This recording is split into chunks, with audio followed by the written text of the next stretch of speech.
Hi friends, मैं राजेश तिवारी। मेरा next video Orgel diagram से रिलेटेड है, जो बहुत ही कन्फ्यूजन क्रिएट करता है स्टूडेंट के अंदर।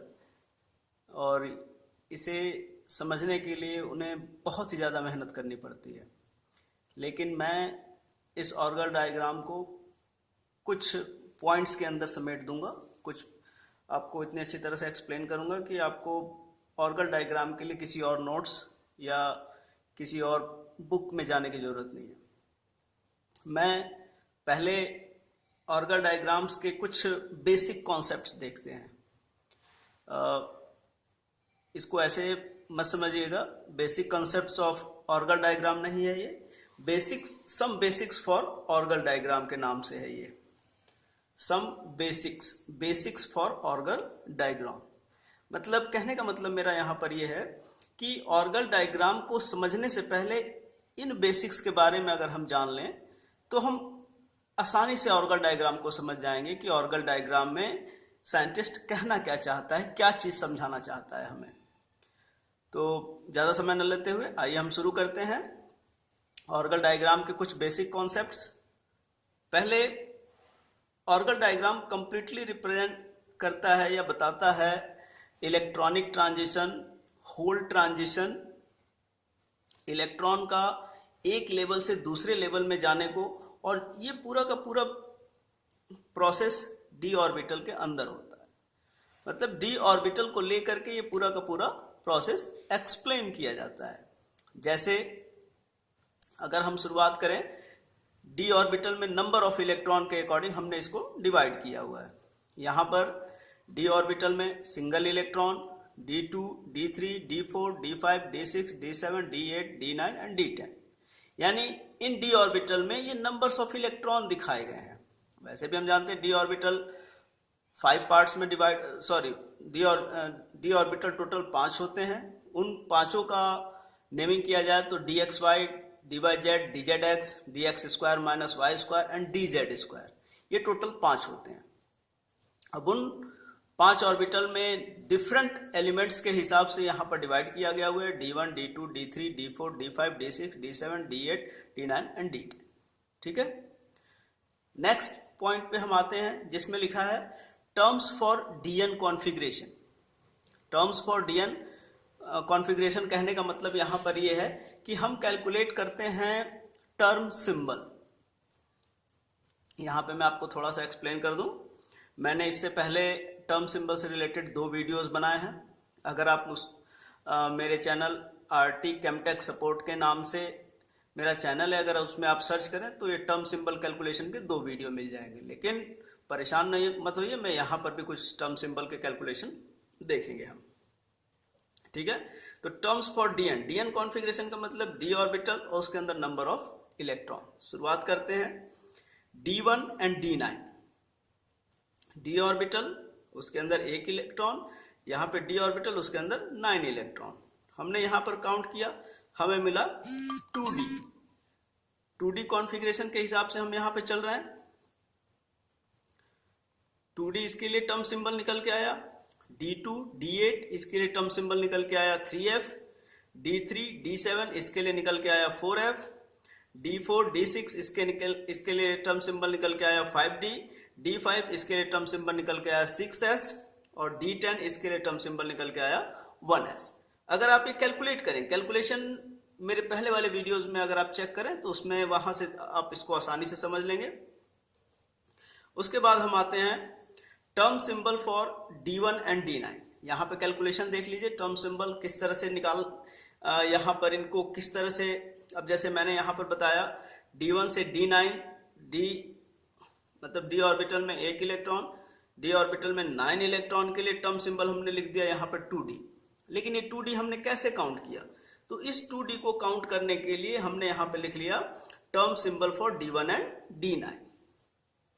अब देखिए यहाँ पे टर्म सिंबल निकालें D1 और यहाँ पर ये हो रहा हमारा D9। Number of electron fill किया डी ऑर्बिटल में, यहाँ पे नंबर ऑफ इलेक्ट्रॉन फिलिंग होगी 1, यहाँ पे नंबर ऑफ इलेक्ट्रॉन फिलिंग होगी 9 की। डी ऑर्बिटल हमें मालूम है डी ऑर्बिटल में 5 पार्ट होते हैं, +2, +1, 0, -1 एंड -2। यहाँ पर भी सेम वैसे ही लिख लेंगे। शुरुआत करते हैं। टर्म सिंबल का पहला पॉइंट होता है कि हमें स्पिन चेक करना होता है, हमारा जो भी इलेक्ट्रॉन है उनकी क्या स्पिन है। तो यहाँ s एक इलेक्ट्रॉन है, अनपेयर्ड है, उसके लिए स्पिन हो गया +12। यहाँ पर भी एक ही इलेक्ट्रॉन है, उसके लिए स्पिन हो गया +12। लेकिन अगर आप यहाँ पे काउंट करें 2, 2, 4, 2, 6, 2, 8, तो इन दोनों में, इन चारों में 2 इलेक्ट्रॉन जिनमें एक प्लस हाफ एक माइनस हाफ दोनों मिलकर एक दूसरे को कैंसिल कर देंगे, जिसकी वजह से इन 4 ऑर्बिटल्स को कंसीडर नहीं किया गया, केवल एक लास्ट ऑर्बिटल जिसमें 1 इलेक्ट्रॉन है और इसको s प्लस हाफ से डिनोट कर दिया गया। सेकेंड पॉइंट है 2s + 1 का कैलकुलेशन। 2s + 1 मतलब स्पिन मल्टीप्लिसिटी हम देखते हैं। 2s + s की वैल्यू आपने निकाली है हाफ, 2 × 1/2 + 1 = 2। सॉल्व करेंगे, आपका निकल के आया। अब थर्ड पॉइंट है L की वैल्यू कैलकुलेट करना है। L की वैल्यू कैलकुलेट कैसे करेंगे? L की वैल्यू कैलकुलेट करने के लिए नंबर ऑफ इलेक्ट्रॉन और उसका ओरिएंटेशन, ओरिएंटेशन के लिए जो हमने लिखा है +2, +1, 0, -1, -2, तो ये +2 का लिए L 1 × 2 = 2। नाउ J में हम कैलकुलेट करते हैं L + S और L - S, L + S से लेकर के L - S तक। तो यहां पे हमने कैलकुलेट किया 2, L की वैल्यू आई निकल के 2 और S की वैल्यू पहले से हमने निकाला है 1/2। इनको सॉल्व किया 5/2, इसको सॉल्व किया 3/2। अब 2s + 1 L + J हम कैलकुलेट करते हैं, तो 2s + 1 हमने कितना निकाला है? 2s + 1 = 2 और L एंड J। तो 2 L की वैल्यू कितनी आई है? 2। अब इस 2 को समझने के लिए हमको थोड़ा सा, मैं यहाँ पर आपको एक चार्ट बना के दे देता हूँ। जैसे यहाँ पर एक कैलकुलेशन हम कर लेते हैं, 0, 1, 2, 3, 4 एंड 5। हम इसको कैलकुलेट कर देते हैं S, P, D, F, G and H। Sorry, ये क्या कहते हैं, अल्फाबेट में स्मॉल और कैपिटल हो गया, बट हम यहाँ पर कैपिटल में ही लेते हैं। तो अब आप चेक करिए, L की वैल्यू आई है 2। 2 किसको इंडिकेट कर रहा है यहाँ पर हमारे चार्ट से? तो 2 इंडिकेट कर रहा है हमारे इस चार्ट में D को, तो हम यहाँ पर कैपिटल में लिख लिया 2D। 5/2, जब भी हम ग्राउंड स्टेट टर्म को कैलकुलेट करते हैं तो उसमें J को हम काउंट नहीं करते, तो J को 5/2, 3/2 को हम छोड़ देंगे, 2D को लेके चलेंगे। अब आप चेक करिए, D1 के लिए मैंने क्या बताया है टर्म सिंबल? D1 के लिए टर्म सिंबल बताया है 2D। इसी तरह से आप D9 को सॉल्व करेंगे, D9 को सॉल्व करेंगे, टर्म सिंबल आएगा 2D, इसके लिए भी बताया हुआ है 2D। नाउ नेक्स्ट पॉइंट हम देखते हैं, term symbol for D4 and D6। इसी तरह से जैसे पहले कैलकुलेट किया हमने, उसी तरह से हम यहां भी कैलकुलेट करेंगे। D4, D6, 4 इलेक्ट्रॉन, यहां पे 6 भरेंगे, अगेन 4 इलेक्ट्रॉन। सॉल्व करेंगे, +2, यहां पर भी 2, 2s + 1 निकालेंगे 5, यहां पर भी 2s + 1 निकालेंगे 5। L कैलकुलेट करेंगे, L को कैलकुलेट करने के लिए मैंने बताया है +2 × 1, सॉल्व करेंगे पूरा, ये निकल के आएगा 2 और यहां पर भी निकल के आएगा 2। J की वैल्यू कैलकुलेट करेंगे, L + 1 S+ से लेकर के L - S, more than half field, यहां पर भी मोर देन हाफ फील्ड, तो हम दोनों साइन ले लेते हैं, L + S से लेके L - S तक। अब देखिए यहां पर L + S 4, L - S 0, यानी 4, 3, 2, 1, 0 तक अप टू ले जाएंगे। लेकिन हमको कैलकुलेट क्या करना है? हमको 2s + 1 L + S का काउंट कर लेंगे हम यहाँ पर, 2s + 1 L J 5D और इसके लिए भी 5D। ठीक, और इससे पहले वाले चार्ट में देखें क्या हमने लिखा है, term symbol for D4 and D6। D4 and D6 calculation क्या आई हमारी? 5D 5D। आप इसको ऐसे देखें, term symbol for D4 and D6 5D, here is also a 5D। इसको वीडियो पॉज करिए, पॉज करके इसको समझिए। जब आप इसको समझेंगे, इसको समझने के बाद फर्स्ट पेज को पॉज करने के बाद फर्स्ट पेज को भी पॉज करिए, यहां पर वीडियो को समझिए और इस पूरे कैलकुलेशन को आप समझिए। नेक्स्ट है हमारा term symbol for D2 and D8। अब देखिए D2 और D8 में हमने क्या असाइन किया है, D2 and D8 3F। D2 and D8 के लिए हमने निकाला है 3F। यहां पर भी क्या आना चाहिए हमको, 3F लास्ट में मिलना चाहिए। कैलकुलेट करते हैं D2 में d ऑर्बिटल में 2 इलेक्ट्रॉन, यहां पर d ऑर्बिटल में टोटल 8 इलेक्ट्रॉन, 2 अनपेयर्ड इलेक्ट्रॉन, यहां पर भी 2 अनपेयर्ड इलेक्ट्रॉन। s की वैल्यू 1, यहां पर भी s की वैल्यू 1, 2s प्लस 1 की वैल्यू 3, यहां पर भी 2s प्लस 1 की वैल्यू 3, l की वैल्यू 3, यहां पर भी l की वैल्यू 3। अब आते हैं हम अगले स्टेप में जहां पे j की वैल्यू कैलकुलेट करना होता है। ये क्या है, लेस देन हाफ फिल्ड है। लेस देन हाफ फिल्ड है तो हम l माइनस एस वाला कंसीडर कर लेंगे। यहां पर क्या है, मोर देन हाफ फिल्ड, तो हम l प्लस एस कंसीडर कर लेंगे। लेकिन दोनों में आंसर सेम आएगा हमारा। जैसे 3 प्लस 1 4, 3 माइनस 1 2, 2 से 2 1 0, S P D, 0 के लिए S, 1 के लिए P and D, and this is complete 3F। Okay, ये तो हुए हमारे जो ऑर्गल डायग्राम के लिए हम टर्म असाइन करते हैं, उन टर्म की कैलकुलेशन की। ऑर्गल डायग्राम में ये कहां से आते हैं, तो मैंने इनको बता दिया कि ऑर्गल डायग्राम में ये टर्म सिंबल है, ये उस इनके इलेक्ट्रॉन के रिगार्डिंग हम इसको कैलकुलेट करते हैं और कैलकुलेट करने के बाद अपने टर्म सिंबल निकालते हैं, जो हम ऑर्गल डायग्राम में जहां जहां जरूरत होगी इन टर्म सिंबल को ही लिख लेते हैं। अब जैसे अगर कहीं पर 3F लिखा, इट मीन्स ये D2 और D8 के लिए बताया जा रहा है। जहां 2D लिखा वहां पर इट मीन्स D1 और D9 के लिए बताया जा रहा है। अगर 5D लिखा इसका मतलब D4 और D6, मतलब ऐसा कोई कॉम्प्लेक्स होगा जिसमें या तो D4 इलेक्ट्रॉन होंगे या D6 इलेक्ट्रॉन होंगे। ठीक है, ये हुआ, ये ऑर्गल डायग्राम का पहला बेसिक कॉन्सेप्ट था। इसके बाद एक आता है दूसरा बेसिक कॉन्सेप्ट ऑर्गल डायग्राम के लिए हम यूज करते हैं।